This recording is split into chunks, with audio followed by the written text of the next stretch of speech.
নমস্কার বন্ধুরা, পম্পার ঘরোয়া রান্নায় আপনাদের সবাইকে স্বাগত।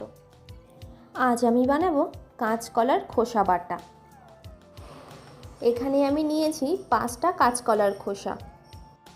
কলার খোসাগুলো ছোট ছোট করে কেটে ওর মধ্যে একটু হলুদ দিয়ে সেটা কষলে কষলে খুব ভালো করে আমি ধুয়ে নিয়েছি।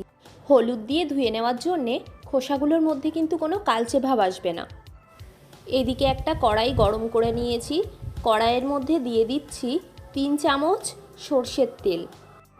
তেলটা হালকা গরম হয়ে গেলে এর মধ্যে দিয়ে দেব 1 চামচ কালো জিরে। কালো জিরেটা একটু ভেজে নিয়ে এর মধ্যে দিয়ে দেব 15-16টা মতন গোটা রসুন। রসুনগুলো একটু নেড়ে চেড়ে নিয়ে এর মধ্যে দিয়ে দেব 4টে কাঁচা লঙ্কা। এখানে আমি লঙ্কাগুলো মাঝখান দিয়ে একটু ভেঙে দিয়েছি যাতে তেলের ওপর দিলে লঙ্কাগুলো না ফাটে। লঙ্কাগুলো 30 সেকেন্ড ভেজে নিয়ে এর মধ্যে দিয়ে দেব আগে থেকে কেটে রাখা কলার খোসাগুলো। এবার সব কিছু আমি একটু ভালো করে একবার মিশিয়ে নেব। মেশানো হয়ে গেলে এর মধ্যে দিয়ে দেব পরিমাণ মতন হলুদ ও স্বাদ মতন লবণ।